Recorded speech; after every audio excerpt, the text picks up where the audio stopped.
자, 시작할게요. 일단 여러분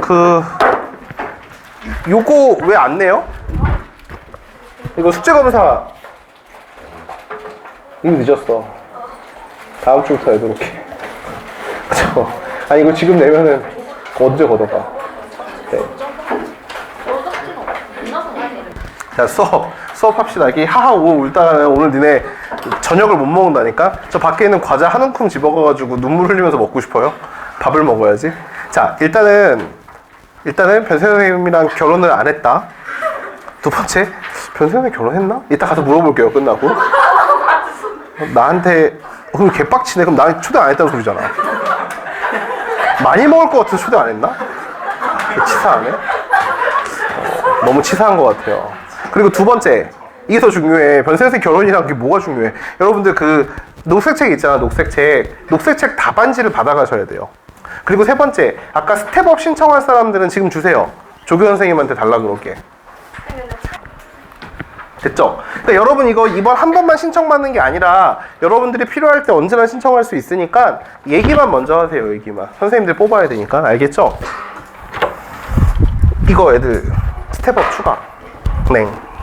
이따 스텝업이랑 그 답안지는 끝날 때 받아가세요. 알겠죠? 자, 우리 여러분 오늘 지금 수업은 저도 이거 좋은 지문이라기보다는 내용을 되게 어렵게 썼다 라고 했었던 교환이론 지문 요거 하고, 사실 뒤에 부분에서 고른 게 과학기술로 고를 걸. 뒤에 부분으로 고른 게 4번까지는 안 나갔겠지 라고 생각해서 4번을 골랐는데 4번의 내용 나갔다고 하네요. 사실 교환이론이 조금 내용이 어렵죠. 그러니까 이 내용 자체가 어려운 건 아닌데 어렵게 쓴 거예요, 내용 자체를. 자, 한번 봅시다. 교환이론이라는 게 여러분 경제이론이 아니야. 교환이론은 뭐다? 사회이론이에요. 사회이론. 사회의 구조를 설명하는 이론이다. 그래서 얘의 정체성은 여러분 뭐야? 경제이론이 아니라 뭐를 하는 거야? 이 사회가 어떻게 구성되었고 어떻게 돌아가느냐, 어떻게 운영하느냐라고 얘기를 하는 겁니다. 이해됐죠? 너무 어이가 없네요. 사회의 근본적 속성을 보상 또는 효용을 확실하게 하려는 이라고 돼 있어서, 이렇게 여러분 좀 난잡하게 쓰여있는 지문에서는 뭐를 해주는 게 좋냐? 이렇게 수식어가 불필요합니다. 사회의 근본적인 속성을 보상이나 효용이라고 생각하는 게 아니라 사회의 근본적인 속성을 뭐라고 얘기하는 거야? 사회의 근본적인 속성은, 이 사회의 근본은 뭐다? 자원교환이다. 이렇게 읽어야 되는 거야. 그러니까 이런 것들 여러분 잘 안 읽히는 이유가 사회의 근본적인 속성이 보상이야? 효용이야? 이러면 안 된다고. 욕구야? 이런 게 아니야. 뭐야? 자원교환이라고. 오케이? 사회는 결국 왜 만들어졌어? 자원을 교환하기 위해서. 이해됐죠? 이렇게 읽으시면 돼요. 그 자원교환은 행위자 간에 일어나는 거고요. 그 행위자는 왜? 욕구에 의해서 움직이게 되는 거예요. 욕구는 뭐야? 보상이나 효용을 따지게 되는 거죠. 왜 우리 그거 있잖아. 편의점 가면은 뭐예요? 2+1이나 1+1 사기. 그쵸? 그게 욕구잖아, 욕구. 효용, 개이득인데 요렇게. 자, 사회학자 리처드 에머스는 개인 및 집합적 행위자 간의 교환이 동일한 기본 원리를 바탕으로 이해 가능한지 탐구했다. 이거 별표 쳐야 되죠? 왜 별표 쳐야 돼요?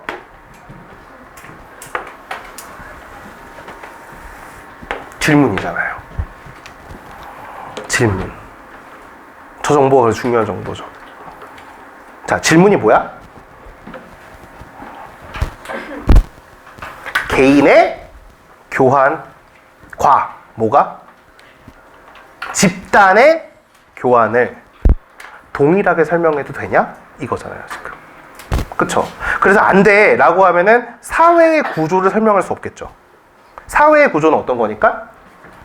집합적 행위자니까. 그래서 교환이론이 개인과 개인의 교환으로 끝낼 것인지 아니면 사회 전체를 설명할 수 있을 것인지에 대한 궁금증을 던졌죠.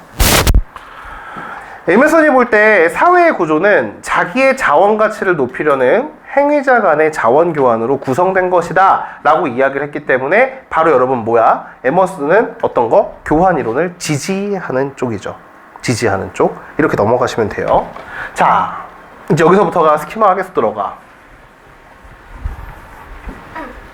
자, 교환의 종류 여러분 1번 뭐야? 협상된 교환. 그리고 2번은 뭐야? 호혜적인 교환. 이렇게 써 있죠? 그리고 여러분 이 부분도 어떻게 설명하고 있어? 이렇게 수식어 가지고 설명을 하고 있어요. 교환의 종류는 두 가지 중에 하나다. 뭐다? 협상된 교환. 두 번째는 호혜적 교환. 오케이? 대립항 잡아야죠. 뭐가 대립항이야? 이런 게 문제야. 이런 걸 대립항을 있는 그대로 잡으면 안 되고 자기가 어떻게 두 번째 걸 읽으면서 첫 번째 걸 강제화 시켜야 돼. 두 번째 속성이 뭐야? 추후에 줄 것을 기대지. 그럼 앞에 있는 말에도 어떻게 붙여야 돼? 즉각 주는구나 이렇게 해야 된다고. 이게 이해됐죠? 그래서 협상된 교환은 지금 주고받는 거야. 호혜적인 교환은 뭐야? 주기만 하고 나중에 일어나 주겠지 라고 생각한다는 거죠. 이해돼요? 돼 안 돼? 됐죠? 여기까지. 자, 협상된 교환의 특징은 열거죠. 하나씩 설명을 해요. 작동하는데 오랜 시간이 소요된다는 점, 비용과 이익에 대한 명시적인 인식과 계산이 상당히 포함된다는 점, 당사자 모두가 받아들일 수 있을 만큼 타협을 추구하는 갈등 과정에서 이루어지는 경우가 많다는 점이다. 한편이라고 하면서 지금 두 번째 거. 호혜적인 교환은 한 당사자가 다른 당사자에게 일방적으로 자원을 주는 것을 포함하며 가치 있는 자원으로 갚으리라는 기대 또한 포함한다 라고 했기 때문에 지금 첫 번째 거와 두 번째 대립항이 좀 더 선명하게 보여야 되겠죠. 따라서 호혜적인 교환은 우연적으로 일어나는 보상의 연속으로 구성이 되지만 협상된 교환에서는 분배되기 전에 교환 행위자들 간에 어떻게 일련의 제한과 역제한이 이루어지게 된다 라고 했으니까 호혜적인 교환은 어떤 거야? 일방적으로 주기만 하는 거. 그러니까 말이 교환이지 실제로 교환이 아니죠. 이해됐어요? 그렇죠? 호혜적 교환의 대표적인 예시가 결혼식 축의금이죠. 맞잖아요. 내가 결혼식 축의금 냈으니까 뭐야? 나중에 돌려주겠지. 약간 이런 느낌으로 서로 품앗이를 하는 거죠. 그건 여러분 부모님도 마찬가지야. 그러니까 여러분들이 뭐를 안 하면 손해야? 결혼을 안 하면 손해죠. 왜? 부모님이 돈을 못 받는다. 나중에 이제 여기 있는 친구들끼리 계약을 맺어. 우리가 한 25, 26까지 결혼을 못한다 라고 하면은 정확히 얘기하면은 우리 부모님이 직장에서 은퇴하기 전까지 결혼을 못하겠다 싶으면 이제 가짜 결혼식을 올리면 돼요. 네. 그래서 엄마 아빠가 그동안 냈던 축의금은 어떻게 다시 환수해야죠. 왜냐면 호혜적 교환에는 기대가 포함되어 있잖아. 부모님이 어떻게 다른 사람들 결혼식에 가가지고 부주를 하면서 아유 우리 자식이 하면 주겠지 라고 기대하고 계신다니까. 그래 안 그래 성훈아? 그러니까 이것도 괜찮아. 비혼끼리 모여가지고 결혼을 하는 거죠. 말이 좀 이상한데? 결혼식만 하는 거죠. 그래서 결혼식만. 어때요? 추천이에요. 저 미친놈인가? 라고 생각하는데 그냥 여러분 졸려 보여가지고 한 거야. 그게 호혜적 교환이라고. 호혜적 교환. 호혜적 교환은 일단 주는 거. 협상된 교환은 뭐야? 주고받고가 계속 이루어져야 되기 때문에 상당히 여러분 어떻게? 협상 기간이 길어지겠죠. 그쵸? 그래서 제한과 역제한이 왔다 갔다 거린다 라고 얘기를 한 겁니다. 이게 이제 어떤 거? 교환이론에서 교환의 두 가지 타입을 얘기한 거야. 그래서 사회는 어떻게? 협상된 교환과 호혜적 교환으로만 이루어져 있어 라고 얘기하고 있죠. 짜잔! 재밌는 말이 나오네요. 교환 행위에서는 행위자는 다른 행위자가 자기에게 자원을 의존하는 만큼 권력을 갖게 된다. 이게 여러분 경제 지문이 아니라 사회, 정치 지문이라는 게 지금 드러나죠. 권력이라는 말이 나오고 있어요. 권력. 무슨 소리지? 예를 들어 예시로 들어주려면은 그냥 좀 편하게 해주던가. 행위자 A, 행위자 B는 또 뭐요? 이게 예시가 아니야. 그래서 얘들아 진짜. 예시가 아니고 예시라면 이렇게 해야죠. 행위자 A가 행위자 B에 대해 갖는 권력은 이렇게. 부모님이 자식에 대해 갖는 권력은 이렇게 좀 편안하죠. 자식이 자기가 가치를 부여하는 아이패드를 얻기 위해 부모에게 의존하는 정도에 따라 결정이 된다. 그쵸? 완벽하네 설명이. B가 A에 대해 갖는 권력의 경우도 마찬가지이다. 의존은 권력의 궁극적인 원천이며 그쵸? 왜냐하면 의존하지 않으면 힘의 관계가 생겨날 리가 없으니까. 다른 행위자가 추구하는 자원이 높은 가치를 가지는 정도와 이에 대한 이 자원에 대한 대안이 적거나 추구하기에는 비용이 많은 드는 정도에 따라서 의존의 크기가 결정된대요. 그럼 생각해보면 돼요. 자원이 높은 가치를 가지면 어떻게 돼? 의존의 크기가 늘어날 것이고 대안이 적으면 어떻게 돼?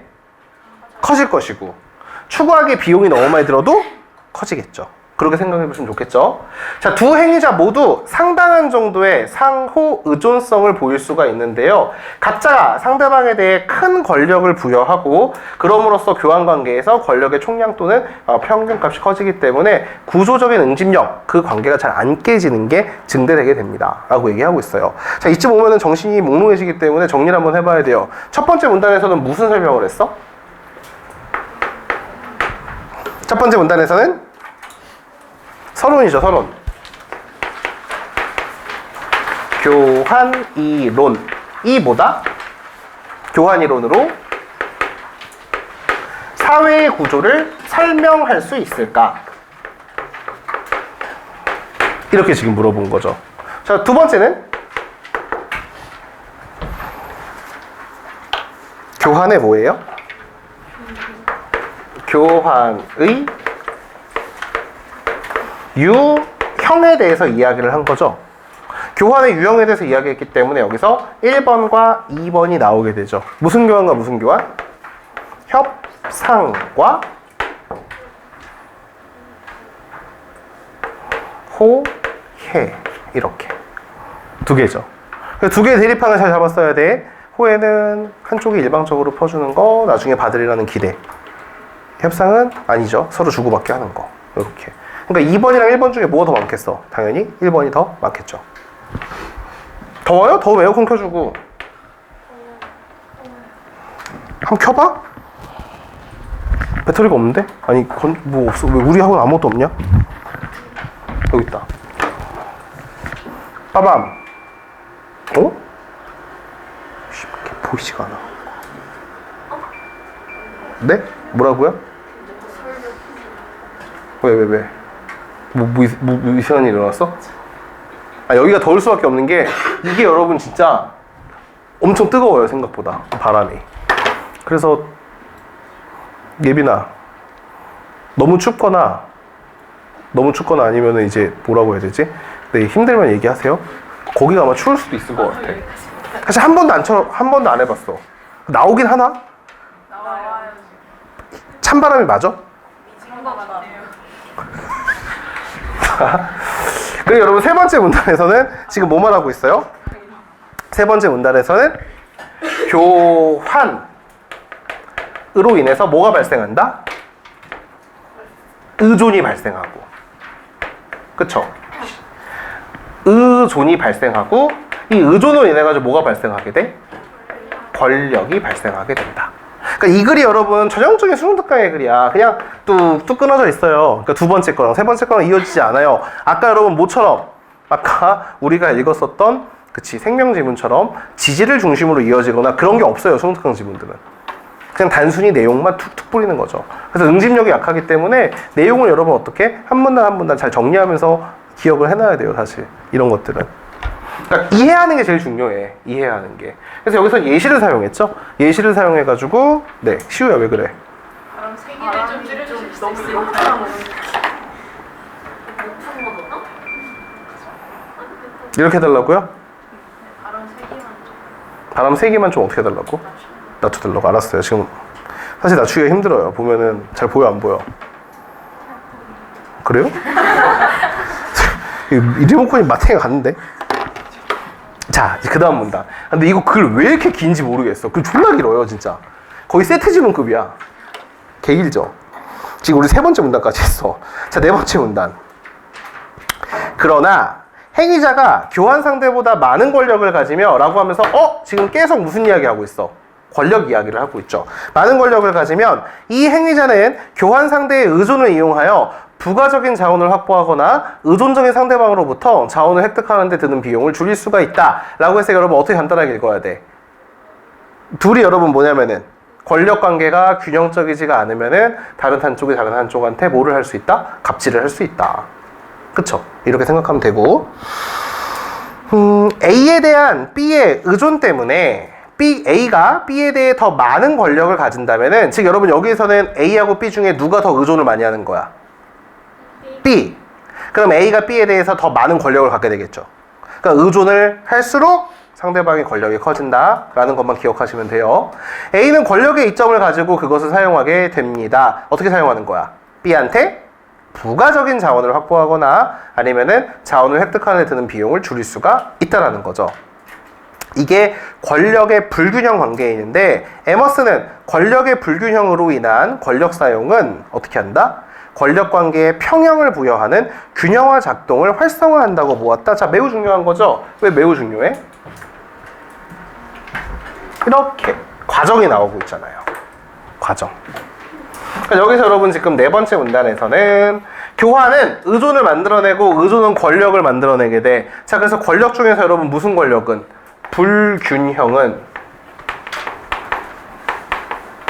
불균형한 권력은 뭐를 만들어내게 돼? 균형화 작동을 만들어내게 된다. 이렇게. 왜 균형화 작동을 만들어내? 얘가 자꾸만 갑질하니까. 이해됐죠? A가 B에 대해 권력의 이점을 가진 상황에서 자, A가 B보다 지금 권력이 많어. 자, 이 말은 B가 A한테 많이 의존하는 상황에서 이렇게 읽어야 되겠죠? B에게는 A가 제공하는 자원의 가치를 낮게 평가하거나 A가 제공하는 자원의 대안을 찾거나 자신이 A에게 제공하는 자원의 가치를 증진하거나 자기가 제공하는 자원에 대한 A의 대안을 축소하는 방안을 강구하는 네 가지 선택지가 있다. 정말 진짜 수능 특강 지문 당황 진짜 개 역겨워요. 이 네 가지가 여러분 뭐야 그냥? 균형화 작동이라고. 자, 균형화 작동을 여러분 뭐를 하고 싶은 거야? 상대방의 갑질을 인정하고 싶은 거야? 탈피하고 싶은 거야?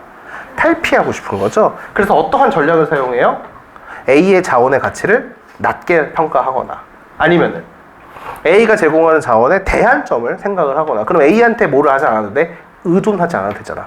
A와 교환을 의존하지 않아도 되니까. 세 번째는 뭐야? 자기 자원을 높게 평가하거나. 그쵸? 그리고 마지막 네 번째는 어떤 거예요? 자기의 가치를 올리기 위해 상대방의 대안을 제거하거나. 그러니까 결국에는 복잡해 보이지만 여러분 쉽죠? 상대방의 대안을 없애거나 아니면 뭐예요? 나의 대안을 늘리거나. 상대방 자원의 가치를 깎거나 나의 자원의 가치를 늘리거나. 쉽잖아요. 그렇게 생각해 볼 수가 있죠. 네 가지라고 단순하지 않죠? 네 가지라고 복잡하지가 않아요. 이 선택지들은 A에 대한 B의 의존을 감소시키거나 반대로 B에 대한 A의 의존을 증가시킴으로써 그러니까 이게 여러분 너무 그냥 어렵게만 써 있는 건데 뭐야? 이 방법을 쓰게 되면 뭐가 된다? 이제 권력 관계가 점점 균형으로 맞춰진다 라고 얘기하는 거야. 어려워 안 어려워? 안 어렵죠. 자, 교환이론. 결국 사회 구조는 뭘로 이루어져 있다? 교환 관계로 이루어져 있다. 개인 간의 교환 관계를 사회 전체로 확대할 수 있을까? 교환의 유형에는 뭐가 있어? 협상과 호혜가 있다. 지금 보니까 개 쓸데없죠 이거. 원래 그런 거야. 수능 특강에 개 병신 같은 정보들이 있어. 저는 지문 편집할 때 이런 거 다 알려요. 교환의 유형이 왜 중요해 지금 말해서. 자, 이런 사회 구조를 설명할 때 뭐를 설명하는 거야? 권력 관계를 설명하는 거야. 권력 관계. 자, 교환 이론으로 어떻게 권력이 발생해? 의존도가 서로 다를 때. 그럼 여러분 의존도가 큰 쪽이 권력이 강해 작아? 작아. 그것만 기억하라고. 그 관계를. 많이 의존할수록 권력이 작아. 이건 나중에 여러분들 그 행위자 간의 교환 관계 어디? 커플들에서도 성립해요. 남친이나 여친한테 의존하지 말라고요. 그럼 어떻게 돼? 권력 관계가 형성이 된다고. 진리야 진리. 알았지? 성은 알았어 몰랐어? 남자친구한테 의존하면 돼 안 돼? 왜 안 돼? 그렇죠. 권력 관계. 그걸 생각하라고요. 뭐라고요? 권력 때문에 사귀어요? 아니죠. 권력 때문에 사귀는 게 아니라 사귀면서 권력 관계를 생각하는 거죠. 왜냐면 여러분 그게 한쪽으로 쏠리게 되면은 관계가 어떻게 돼? 파탄나요. 파탄난다고. 그러니까 여기서 여러분 지금 불균형한 권력이 균형화 작동을 하게 된다라는데 사실 현실에서는 뭔 균형화 작동이야. 이렇게 되면 파국이지. 자, 이제 떼딴.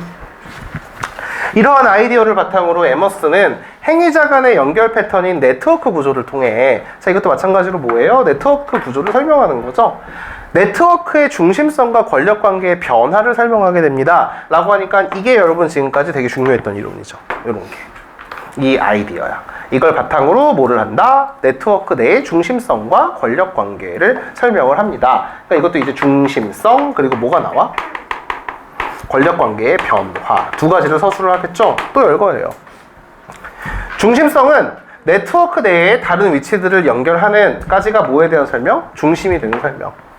즉 중심성은 중심이 되는 위치에 있어서 자원의 흐름을 매개한다는 의미이다. 자, 따라서 중심성은 뭐야? 자원의 흐름을 매개할 수 있는 중심, 가장 가운데. 그래서 허브. 에머스는 중심성을 보여주는 네트워크 내에서 높은 중심성을 가진 행위자들이 다른 행위자들이 가치를 부여하는 자원을 적절하게 제공하지 못해 자원의 흐름을 제대로 매개하지 못하면은 권력은 자원에 대한 직접적인 접근을 통제할 수 있는 다른 행위자들 축으로 붕괴할 것이라고 보았다. 자, 여러분 지금 이만큼 되게 내용이 긴데 이거 여러분 뭐라고 설명하는 거야? 뭐 얘기하는 거야? 중심성이 아니라? 그렇죠. 뭐 하는 거예요? 권력관계의 변화를 설명하고 있는 거죠. 자, 다시 중심성은 뭐야? 교환할 때 자원의 흐름을 매개할 수 있는 지점. 권력관계가 어떻게 변화해? 그 매개하는 중심적인 놈이 제대로 행동하지 못하면 중심점이 어떻게 된다? 이동한다. 어려워요? 안 어렵죠? 내용 그렇게만 요약해놓으면 돼요. 그러니까 말을 그냥 존나 어렵게 쓴 거야. 말을. 아, 너무 싫어. 나 이렇게 쓰는 걸 진짜 싫어하거든. 설명해줄 의도가 있는 건지 아니면은 이건 여러분 제 진술도 아니에요. 심지어 이건 그냥 너무 추상적인 진술을 사용하는 거예요. 추상적인 진술을. 자, 이제 예시가 나오죠. 웃긴 거는 뜬금없이 예시는 또 갑자기 봉건제를 얘기를 해요. 그쵸? 봉건제에서 왕과 영주들의 네트워크 구조를 가정해보자. 바로 왕이 뭐야? 중심점이죠. 자, 왕은 영주를 연결하는 중심이 되는 위치에서 영주들 사이의 자원의 흐름을 매개합니다. 자, 위에 있는 뭐를 그대로 뒤집어 씌웠어? 중심점이라는 말을 그대로 뒤집어 씌웠죠. 자, 여기서 이제 영주들은 자기 영지에서 농노들에 대한 지배를 바탕으로 왕에게 자원을 제공하며 농노들이 생산한 자원의 일부를 왕에게 전달하게 되죠. 그럼 제공받은 자원에 대해 왕은 무엇으로 갚을지가 문제가 됩니다. 영주들은 왕이 자신들에게 충분한 보상을 제공하지 않는다고 인식하기 시작하면 교환관계를 파괴하고 어떻게 된다? 권력관계를 변화시키게 된다. 그쵸? 그래서 어떻게 돼요? 기존의 중심점에서 새로운 중심점이 생기게 된다라고 얘기를 하는 거예요. 이해됐어요? 그러니까 이거 그냥 위에 있는 말을 아래로 한 번 더 풀이한 거야. 여기 쓸데없이 길기만 해요. 뭐 얘기해? 가장 높은 중심성을 가진 행위자 누구? 왕. 왕이 영주들이 가치를 부여하는 자원을 적절하게 제공하지 못하면은 어떻게 된다? 다른 영주로 중심점이 이동한다. 이해됐죠? 끝났어요. 실제 사회의 많은 네트워크에서 권력의 중심은 가장 가치가 높은 자원의 공급 원천 쪽으로 이행하는 것으로 나타났다. 즉 역사적인 증거가 있다라고 얘기를 한 거예요. 이는 행위자들이 교환관계를 파기할 가능성이 높지 않은 네트워크에서도 마찬가지였다. 이렇게 에머슨은 교환 과정을 네트워크 내에서 일어나는 것으로 개념화함으로써 교환이론을 사회구조를 설명하는 수단으로 만들었다 하면서 끝나게 돼요. 글이 진짜 응집력이 개부족한 글입니다. 이거는 내용이 어려워가지고가 라기보다는 내용은 진짜 쉬워. 내용은 진짜 개 쉬운데 내용을 너무 어렵게 써놓은 것 같아가지고 한번 해설해 준 거야. 특히 질문을 던지고 답을 하지 않아요. 존나 웃기죠? 질문에 대한 대답이 없어. 나는 이런 거 너무 싫어. 그럼 첫 번째 문단에서 이거 왜 물어본 거야? 여기 나오잖아. 어디가 쓰고 여기 이거. 개인 및 집합적 행위자 간의 교환이 동일한 기본 원리를 바탕으로 이해한지 이거에 대한 질문 없어요. 질문이 없어. 이걸로 내려면은 앞에서 개인 간의 교환 행위에 대해서 설명을 해줘야 되고 뒤에서 이걸 사회적으로 확장한 내용이 나와야 되는데 그런 내용이 전혀 없어요. 처음부터 일반론으로 설명해서 끝나죠. 그러니까 이런 거를 딱 만나면은 한숨을 쉬고 애들한테 수능 특강을 기억하게 해주려면은 얘를 다시 닫습니다. 내용만 살려가지고 다시 표현을 다 바꿔야 돼요. 이거는 선생님이 윤문을 하지 못한 지문이에요. 실제로. 그래서 이렇게 생각하면 돼. 내가 멍청해가지고 글이 안 읽히는 거지. 그것도 맞긴 해. 그것도 맞긴 한데 그게 다는 아니야. 글 자체의 퀄리티가 너무 떨어져요. 실제로. 얘보다 네 번째 있는 지문은 더 잘 쓴 지문이야. 이건 여러분 지문이 너무 추상적으로 써 있어서 우리가 다 읽고 나서 멍해지는 지문이에요. 응집력도 떨어지고요. 자, 다시 여러분 처음부터 내용 정리를 해주면서 문제까지 한번 풀어볼기도 할 텐데, 자, 일단 문제도 빙신 같아요. 첫 번째, 사회 구조를, 즉 권력의 관계를, 권력의 변화를 뭘로 설명하려고 그래? 교환이라는 행위로 설명하려고 그래. 이건 개인 간의 권력뿐만 아니라 뭐까지 얘기를 하는 거야? 그렇지. 집합 간의, 단체 간의, 국가 간의 영주와 국왕 사이 간의 관계도 설명할 수 있을지 궁금하대. 그래서 일단은 왜 들어가 있는지 모르겠지만 교환을 두 가지 종류로 나눴어. 끝까지 호혜적인 교환이 된 말은 없죠. 협상된 교환도 없어요. 그러니까 두 번째 문단의 내용이 붕 떠요. 두 번째 문단만 없었어도 글이 줄어들겠죠. 그리고 A 부분에 병신 같은 예시만 뺐어도 글이 또 줄어들죠. 그래서 이 글은 여러분 두 번째 문단 지우고 A 부분에서 예시를 간략화시켜야 돼요. 그래야지 수능 스타일의 지문이 나오게 되죠. 그럼 대답도 적절히 넣어줘야 되고. 아무튼 두 번째 문단에 나와 있는 거는 뭐예요? 두 번째 문단에 나와 있는 건 어떤 거? 교환의 종류를 이야기를 하고 있어요. 대립항을 쉽게 잡을 수 있어야 됩니다. 뭐를 통해서? 항상 두 번째 걸 통해 가지고 첫 번째 걸 잡으세요. 첫 번째 걸 보면서 두 번째 걸 잡으려고 하지 말고, 첫 번째 거는 협상된 교환이다 해서 협상하는구나 라고 넘어가고, 두 번째는 호혜적인 교환이다. 이 이름이 뭐지? 일방적으로 이루어져? 나중에 줄 거라고 기대해? 그럼 위에 있는 건 뭐야? 둘이 즉각적으로 주고받는구나. 이런 식으로 개념화시키고 넘어가면 되겠죠. 자, 그리고 이제 3번에서는 뭐를 설명하기 시작해? 이 교환이라는 거에 대한 설명이 끝났기 때문에 사회 구조를 이제 어떻게 적용하는지를 봐야 돼. 자, 과정으로 설명하죠. 교환 관계가 나오면 어떻게 된다? A하고 B는 서로 자원을 교환하는 거기 때문에 뭐를 한다? 의존을 한다. 이해됐어? 근데 여러분, 한쪽이 더 많이 의존하기 시작하면 무슨 관계가 형성돼? 권력 관계가 형성된다. 그래서 권력 관계가 불균형하게 되면은 뭐를 하기 시작해? 권력이 강한 쪽이 약한 쪽한테 갑질을 하기 시작하죠. 이해됐어? 갑질을 하기 시작하니까 어떻게 되는 거야? 갑질을 당하는 쪽에서는 이 관계를 어떻게 돌리고 싶어 해? 균형적인 관계를 돌리고 싶어 하죠. 그때 사용하는 방법이 뭐야? 상대방의 자원을 내리치게 하고, 자기의 자원을 올려치게 하고. 뭐였었지 하나가? 까먹었어. 어이씨. 여기 있다. 그리고 A가 제공하는 자원의 대안을 어떻게 하고? 늘리려고 하고. 너 아니면은 뭐 나한테 이 자원을 줄 사람이 없냐? 이렇게 하기도 하고. 아니면 반대편은 뭐예요? 반대편은 상대편의 대안을 제거하기도 하고.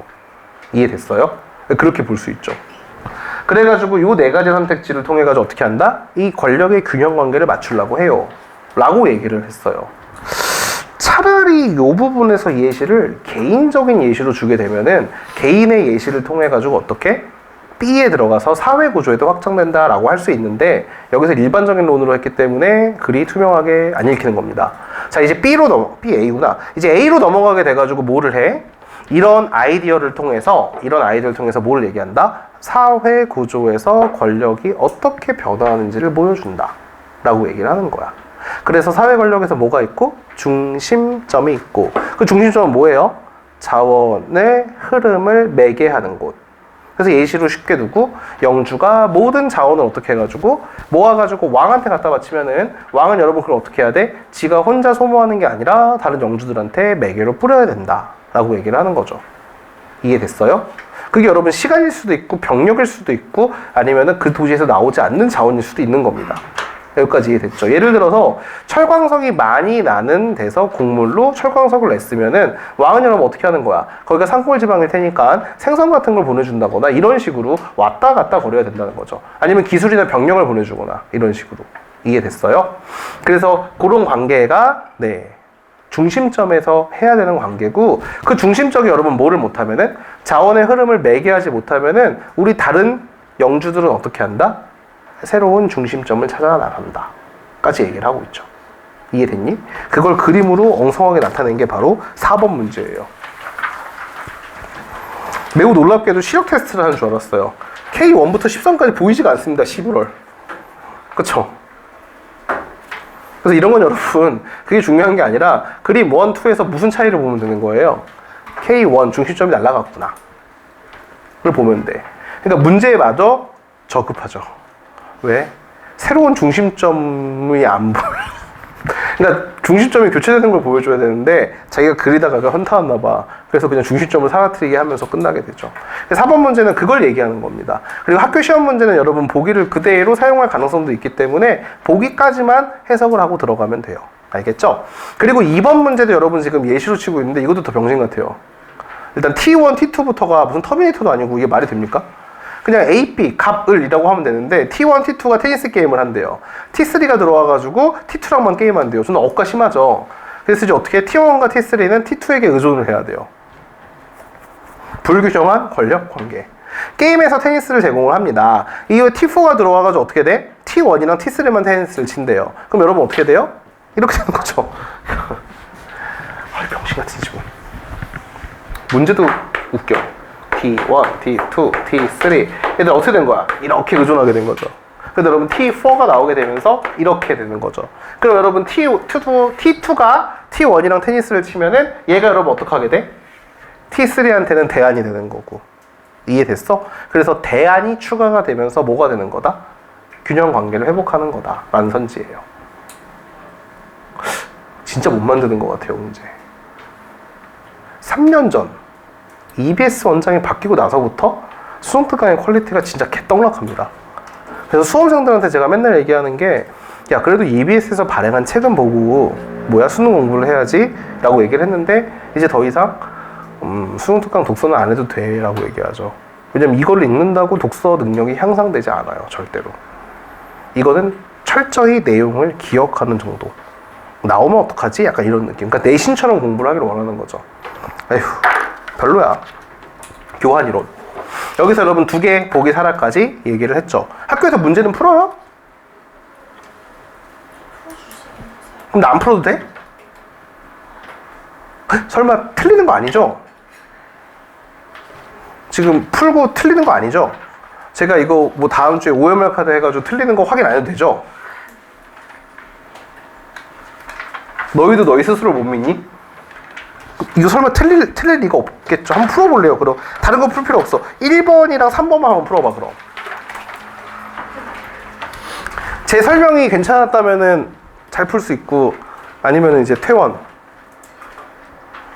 선생님 설명이 족같습니다.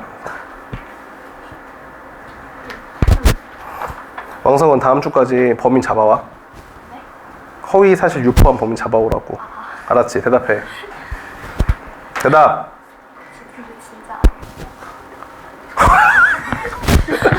이따 끝나고 3자 대면 갑니다. 얘야? 아니야.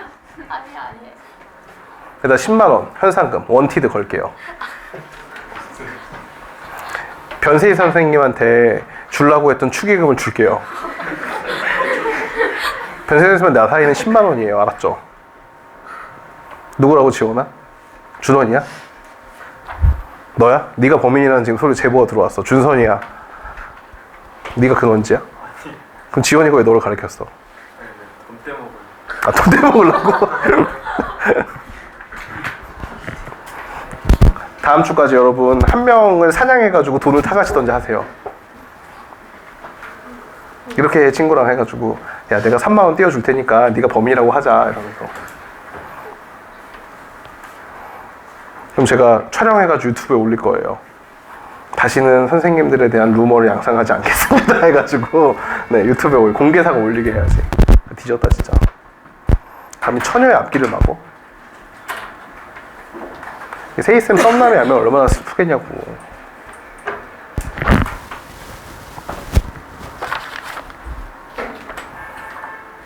준선아, 벌이야.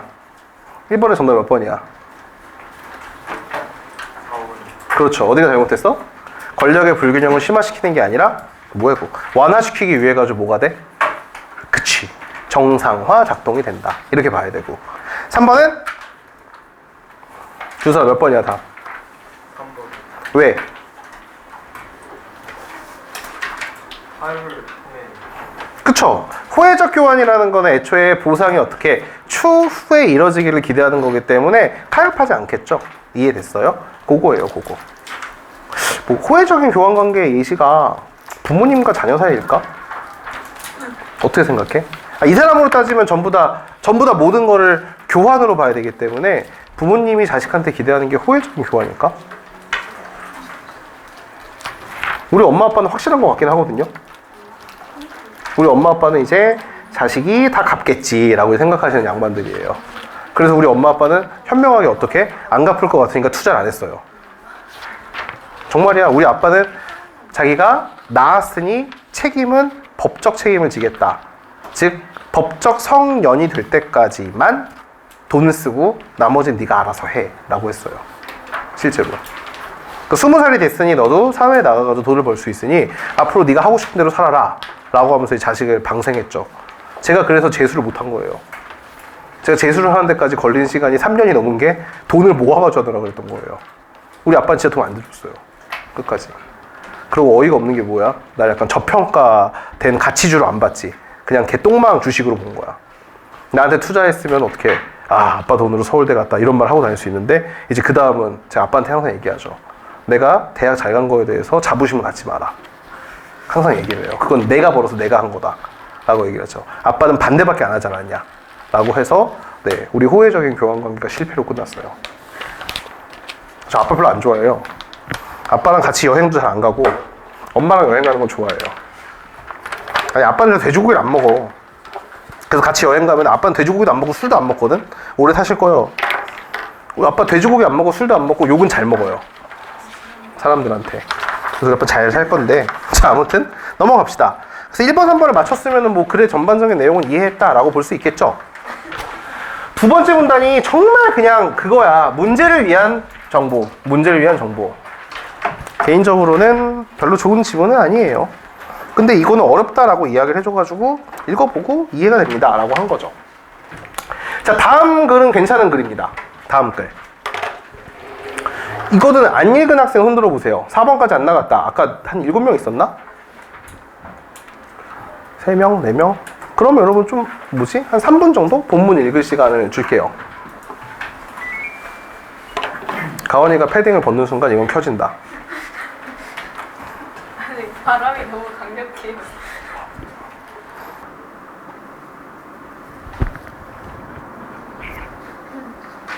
그럼 다음 주는 과학 4번까지 나가겠네? 과학기술 4번까지? 맞잖아, 하루에 2개씩 나왔는데. 이번에 과학기술은 9대인데. 자, 여러분, 이 글은 이렇게 기억하면 편해요. 문제 해결, 문제 해결. 이 글은 문제 해결, 문제 해결이에요. 그걸로 정리를 한번 해보시면 기억하기가 쉬워요. 첫 번째 문단은 전형적인 배경 지식을 위한 문단으로 전체를 통으로 날려도 아무 의미가 없어요. 네. 왜냐하면 이 글의 화제는 뭐예요? 네모친 바로 그거. 뭐야? 재판매, 유지, 행위. 그러니까 첫 번째 문단은 그냥 뭐 얘기하는지 한번 읽어볼까? 다 안 읽혀요, 여기도. 자, 자율적인 판매 활동 및 가격 경쟁을 촉진하기 위해 뭐뭐 하기 위해 라고 써 있으니까 요 앞에 있는 게 뭐가 되고 목적이 되고 앞 뒤에 있는 게 수단이 되는 거예요. 독점 규제 및 공정 거래에 관한 법률. 어우, 보이죠? 이제 법률이니까 누가 지정한 거야? 벌써 까먹었어. 행위가 규정되어 있다. 자, 국회가 법으로 뭐를 행동을 뭐 했어? 규제했죠. 그 이유가 뭐야?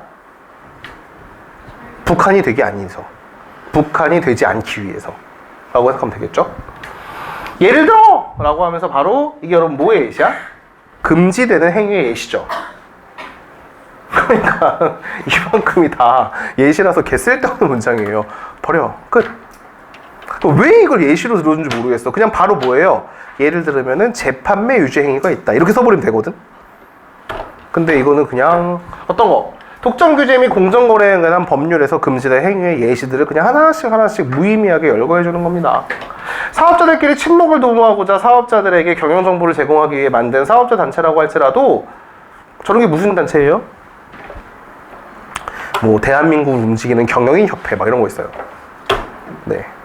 그런 사업자 단체라고 할지라도 사업자 간의 경쟁을 부당하게 제한하거나 현재 또는 장래 사업자의 수를 제한하거나 경쟁을 촉진하지 않는 거죠. 사업자의 사업활동을 제한하는 행위는 원칙적으로 금지가 됩니다. 특히 사업자의 단체의 가격 제한 행위는 어떤 사유로도 정당화될 수가 없어요. 가격 제한에 대해서는 되게 엄격하게 컨트롤한다는 뜻이죠. 그리고 가격 제한 행위 외에도 공정거래법에 의해 사업자의 행위가 금지될 수도 있습니다. 그 대표적인 것이 재판매 가격 유지 네, 행위 금지예요. 그러면서 갑자기 이제 마지막에 화제를 던지는데 이만큼을 사실 이렇게 넣어줄 이유가 전혀 없어요. 글만 루즈해지지. 그냥 바로 여러분 뭐야? 재판매 가격 유지 행위를 왜 금지하는 거야? 목적이 뭐야? 목적은 자율적인 판매 활동과 뭐를 하기 위해? 가격 경쟁을 촉진하기 위해. 저게 여러분 제일 이 글의 핵심이죠. 자, 뭐를 함으로써? 재판매 시 뭐 하는 거야?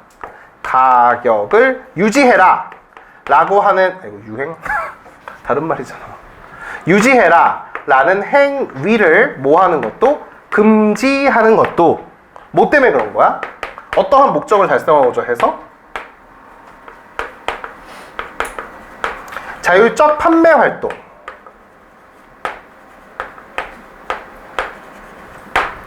플러스 가격 경쟁을 촉진시키기 위해서 그렇다. 이렇게 하는 거예요. 이해됐어요? 이렇게. 첫 번째 문단을 정리하자면 이렇게 하는 거고, 이제 우씨. 그 다음에 여러분 이제 뭐가 나오게 돼? 그 다음에 문제점이 나오게 되죠. 한번 시작을 해봅시다.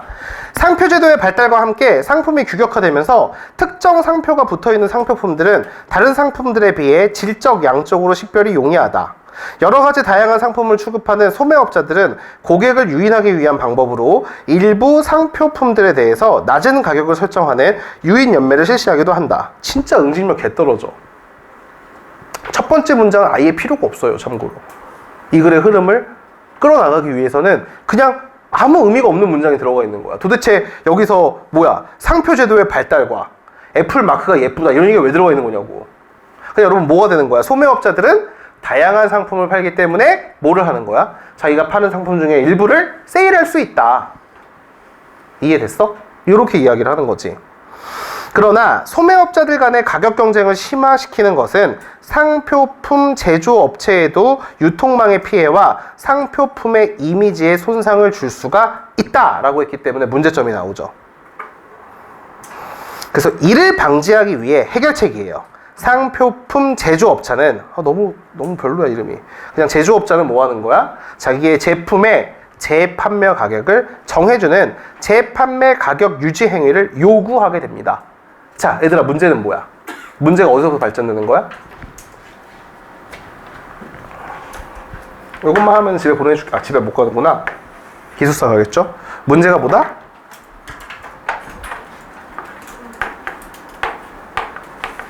연매. 이해됐어? 소매업자가 어떻게 하는 거야? 일부 상품을 싸게 파는 거죠. 미끼 상품이죠. 미끼 상품. 근데 여러분 그렇게 하게 되면은 뭐가 발생을 해? 연매를 통해 가지고 뭐가 하게 된다? 이렇게 자꾸만 가격 경쟁을 심화시키게 되면은 제조업자들에게 어떻게 돼? 유통망의 피해를 받고, 그리고 뭐가 된다? 이미지의 손상이 된다는 거야. 약간 이런 느낌이죠. 편의점 가면은 단골로 1+1이나 2+1 제품 있잖아. 그거 안 하면 여러분 먹어, 안 먹어? 너희들 부자구나. 전 안 먹어요. 뭐야 건방지게 이러면서. 감히, 그쵸, 감히 펩시 네가 그쵸 2+1이 아니야? 코카콜라인 줄 알아? 이러면서 안 먹는다고. 그래서 연매를 통하게 되면은 유통망에 뭐가 생기고 피해가 생기고, 그리고 자기의 이미지도 안 좋아지게 되는 거죠. 저거 맨날 세일해 라고 얘기하는 거야. 그래서 이를 방지하기 위해 가지고, 자 이제 뭐가 나와? 해결책이 나오죠. 이를 해결하기 위해 가지고 뭐가 나오게 된다? 제조업자들은 뭐를 하게 돼? 재판매 가격을 제발 유지해달라 라고 얘기를 하는 거야. 유지해달라. 재판매 가격 유지 행위란 제조업자가 자기의 상품 또는 서비스를 거래할 때 거래 상대방 또는 그 다음 단계의 거래별 상대방에 대하여 거래의 가격을 정하여 그 가격대로 판매 또는 제공할 것을 이제 정의를 컨트롤 C 컨트롤 V 써놨네. 미치겠다 진짜. 강제하거나 그 가격대로 판매 또는 제공하도록 구속 조건을 붙여 거래하는 행위를 말한다. 돌았니? 씨발 이만큼을. 진짜 수능특강 조지고 싶다. 잘 안 익히는 이유가 있어요. 글을 너무 개떡같이 써놨어요 진짜. 그냥 이거 여러분 뭐야, 위키 검색해보면 똑같이 써있어요. 미친 새끼들이에요 진짜로. 선생님이 설명해줄 생각이 없어 아예. 자, 우리 여러분 알아들었죠? 근데 똑똑하니까 어떻게 하는 거야? 제발 내가 뭐야? 소비자 권장 가격을 붙여줄 테니까 뭐 하라는 거야? 그거 이하로 팔지 말아줘. 쉽잖아. 그쵸? 뒤에 있는 것도 다 부연 설명이야. 거래 가격은 뭐다? 가격뿐만 아니라 최고, 최저, 바운더리도 설정하게 하고 기준이 되는 가격 설정하기도 하고 이렇게 얘기한다는 거죠. 추워요? 조금 추워요? 그럼 많이 추우면 얘기해요. 알았죠? 그리고 이제 바로 많이 추워요 이러면. 그리고 재판매 가격의 범위를 지정하면서 거래 상대방이나 다음 단계별 상대방에게 범위에 대해 구체적인 판매 가격을 지정할 수 있게 하는 경우도 포함이 된다 라고 했으니까 뭘 주저주저거려. 그냥 통합적으로 뭐라고 사고하면 돼. 그쵸. 제조품이 만들 때 어떻게 하는 거야? 제발 뭐 예를 들어 갤럭시를 판매를 해. 그랬을 때 어떻게 하는 거야? 제발 싸게 팔지 말고 그래도 100만 원에서 120만 원 사이로 웬만하면 110만 원은 좀 팔게 해줘 라고 이야기를 하는 거죠. 여기서 여러분 헷갈리시면 안 되는 게 저 요구한다는 게 부탁하는 게 아니에요. 저 여러분 계약을 맺으면서 어떻게 하겠다는 거야? 계약서에다가 남기겠다는 거예요. 예를 들어 그거보다 싸게 팔았을 때 나오는 어떤 이미지 뭐 손해나 이런 것들을 네가 다 배상할게 이런 것들이 들어가 있는 겁니다. 알겠죠? 왜냐하면 여러분 사실 소매업자들은 뭐야? 갑이야 을이야? 대부분 을이에요. 대부분 을. 그래서 요즘에 재밌죠? 소매업자 중에 제일 큰 업체가 어디예요? 몰라? 인터넷에서 제일 큰 데가 이것저것 다 파는데 로켓 배송 쿠팡이죠. 제조업체 어디랑 싸움 났어? 몰라요? CJ랑 싸움 났잖아. LG 생활과학건강도 싸움 났죠. 그래서 쿠팡에다가 CJ가 물건을 줘요, 안 줘요? 안 주잖아요. 물건을 안 주고 쿠팡의 가장 강력한 경쟁업체는 어딜 데리고 와요? 네이버를 데리고 왔잖아요. 네이버 오늘 도착 서비스를 실시했죠. CJ 쪽이랑 LG 생활과학건강 쪽이 손잡고선 엄청나게 푸시해 준 거예요. 그런 거 모르는구나. 쿠팡에서 햇반이 없는 거 몰랐어요? 아, 그쵸. 너희가 알 리가 없겠구나. 햇반을 사 먹지 않을 테니까. 저는 주로 햇반을 사 먹기 때문에, 네. 안 팔아요. 안 팔고 막 이상한 밥 나와요. 오뚜기밥 일단 쓰레기 같은 거밖에 안 나와. 오뚜기밥한테 고소당할 수도 있겠다. 오뚜기밥 안 먹어봐서 모르겠지만 맛있습니다. 알겠죠? 네. 아무튼 이제 그런 것들 보면은 이제 어떻게 쿠팡한테 안 넘겨! 라고 얘기를 하는 거죠. 자, 재판매 가격 유지 행위는 서비스나 품질 차이에 의한 경쟁을 촉진하기 때문에 일반 소비자들에게 이익이 될 수 있으며, 자, 이게 무슨 뜻인지 이해돼? 여기 첫 번째 문장.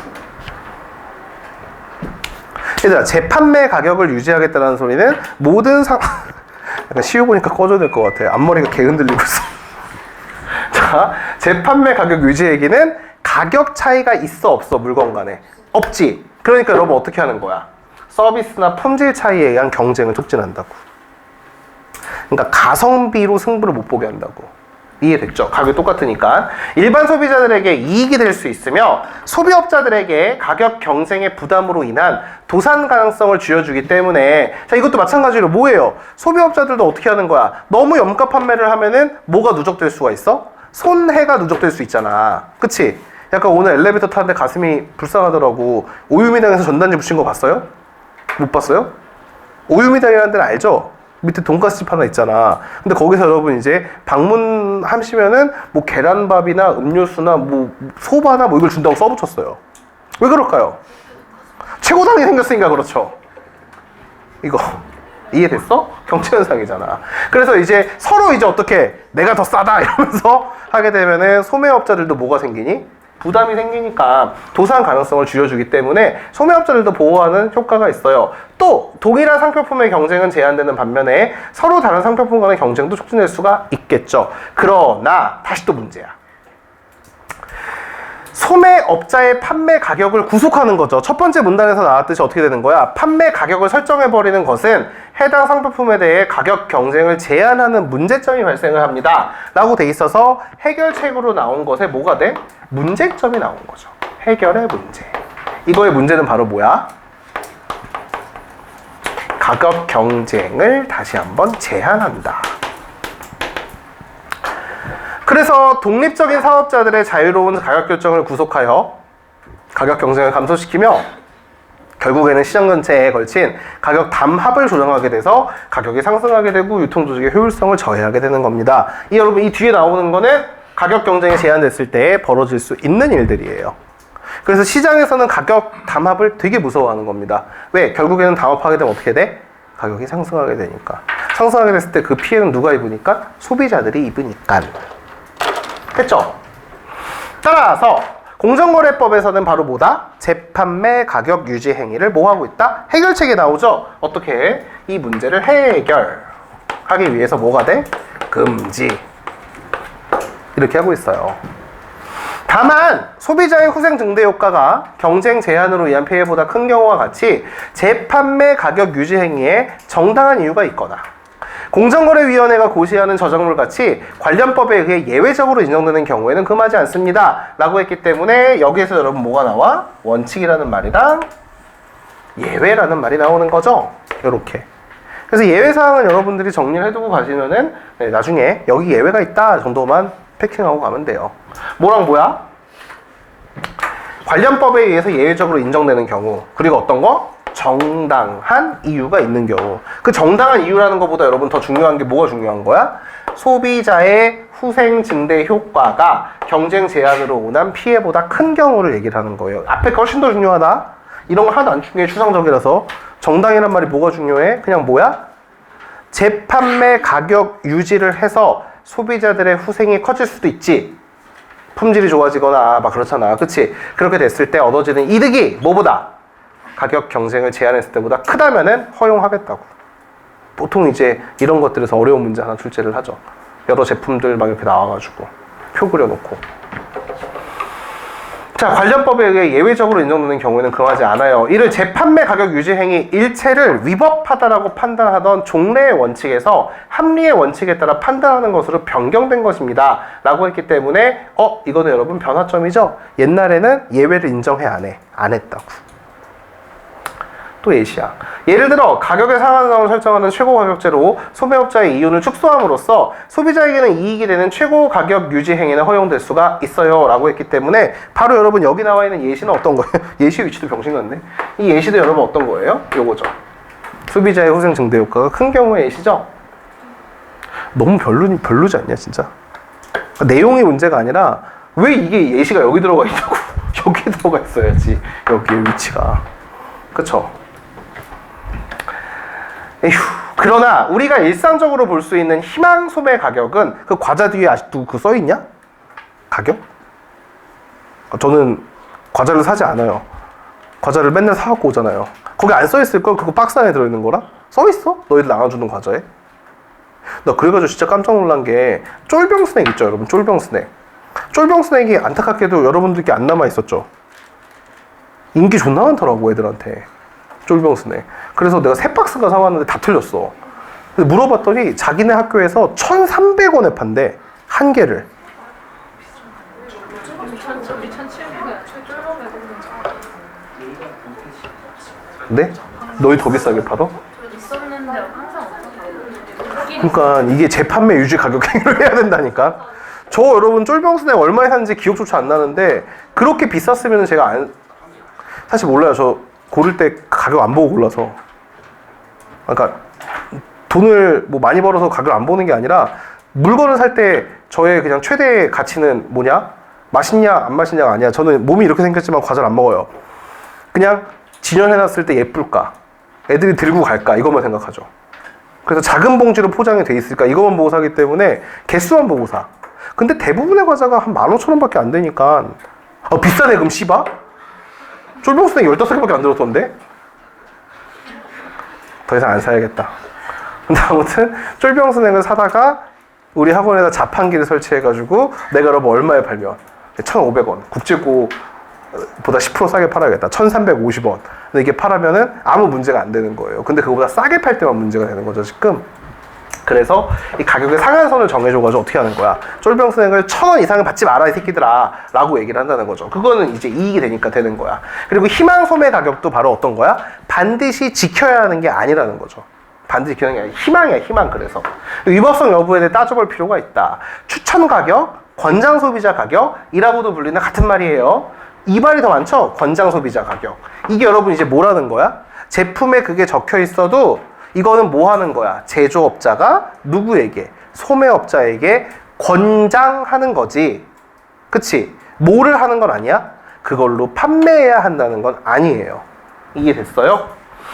그래서 제조업자가 상표품에 대해 거래 상대방에게 희망하는 재판매 가격을 표시하는 것입니다. 이러한 희망 소매자 가격을 제조업자의 단순한 희망이나 의사 전달로 그치는 경우는 강제성이 없는 걸로 판단하지만 거래 상대방에게 어떻게 자유로운 의사에 반하여 그것의 준수를 강요하거나 위반에 대해 불이익을 주었다면, 예를 들어 다음부터 제품 뺍니다, 이런 걸로 했다면은 이제 어떻게 된다? 그쵸, 강제성이 있는 걸로 판단합니다 라고 해서 쿠팡이랑 CJ랑 이것 때문에 지금 개싸우고 있잖아요.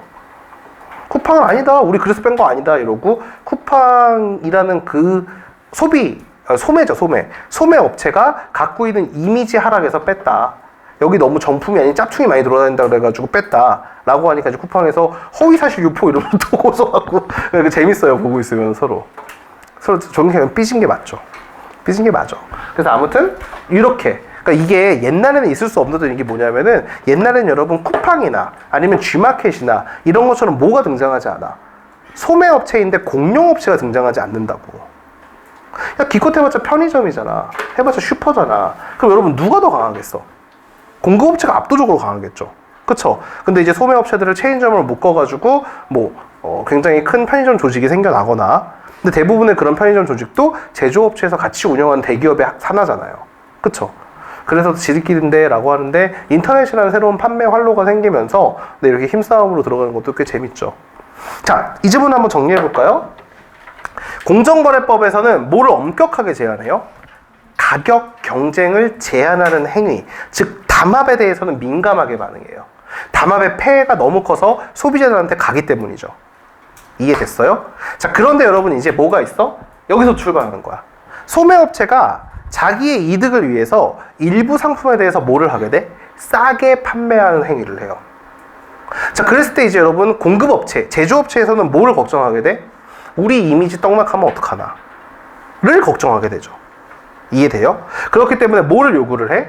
유통망에도 피해가 있고 이미지에도 어떻게 떡락하기 때문에 재판매 가격을 유지해 주세요 라고 강요할 수가 있어요. 저거 해결책이랍시고 들고 나왔죠.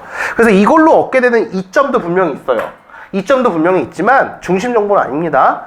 이것 때문에 뭐가 돼? 가격 경쟁이 제한되는 문제가 생길 수도 있기 때문에 어떻게 합니까? 우리의 법은 이거를 원칙적으로 금지를 시키는 거죠. 다만 몇몇 경우에는 허용을 합니다. 그 중에 하나가 뭐야? 재판매 가격 유지를 통해 가지고 소비자의 후생이 늘어나거나, 즉 최고 가격제의 실시, 이럴 경우에 어떻게 허용해 주겠다는 뜻이야. 아니면 저작권처럼 좀 특수한 관련법들 일 때는 허용해 주겠다 라고 얘기를 한다는 거죠. 이해됐어요? 그래서 이거를 금지시키면서 뭐라고 해? 그냥 기업들은 이거를 재판매 가격을 뭐 할 수 없으니까, 강제할 수 없으니까 뭐라고 얘기를 하는 거야? 옷 벗었다. 뭘 하는 거야?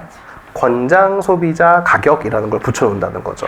하지만 여러분, 권장 소비자 가격, 희망 소비자 가격은 그냥 뭐일 뿐이야? 의사 표시일 뿐이지 뭐를 하지 않아? 강제성을 띠고 있지 않습니다. 여기서 여러분 강제성이라는 거는 법적 강제성, 법적 의무를 부과한다는 뜻이에요. 이해됐어? 그러니까 너와 내가 뭐를 하려면, 거래를 하려면은 내가 이걸 공급해주는 대신에 너는 이걸 지켜야 돼. 안 지켰을 때는 나한테 손해배상을 청구할 거야. 내가 이런 식으로 얘기를 하는 거야. 그걸 얘기를 해야 돼. 그냥 협박한다는 게 아니에요. 뭔 말인지 알겠죠? 이것까지가 바로 뭐야? 재판매 가격 유지 행위에 대한 글이에요. 머릿속에 들어왔죠? 문제 해결을 짜이는데 안 어렵죠, 얘도. 이 간단한 내용을 똑같이 써놨어요. 특히 이 글에서 뇌절 오는지 부분은 정의를 복붙, 위키백과에서 벽붙한 게 진짜 이건 개멋있는 것 같아. 제가 이거 수업하기 전에 검사해봤거든요. 검색해봤거든요. 재판매 가격 유지 행위라고서 네이버에 치면은 거기 여러분 백과사전 지식으로 연결되거든요. 똑같이 써 있어요. 그러니까 그냥 컨트롤 C 컨트롤. 나중에 여러분 좋은 선례 남긴 거야. 너희들 대학 가가지고 레포트 어떻게 쓰는지 알겠지? 알았어, 몰랐어. 레포트 여러분 뭘로 쓰는 거다? 챗 GPT한테 물어보면 됩니다. 알았죠? 챗 GPT나 물어보세요. 자, 오늘 수업은 여러분 여기까지 두짐을 하는 거고, 오늘 여러분 지문은 성은이가 건의를 해줘가지고 2개를 선별을 했어요. 물론 저도 중요하다고 판단해 선별한 거 맞는데 여러분들이 저한테 좀 문자를 보내주면 좋겠는데? 보내줄 마음이 없니? 마음대로 하세요. 저는 분명히 얘기했어요. 다 다뤄지지 못한다고. 시간상으로. 몇 개를 신청하든 결정은 제가 하는 거니까 부담 갖지 않아도 돼요. 알겠죠? 많이 신청하면 차단할 거예요.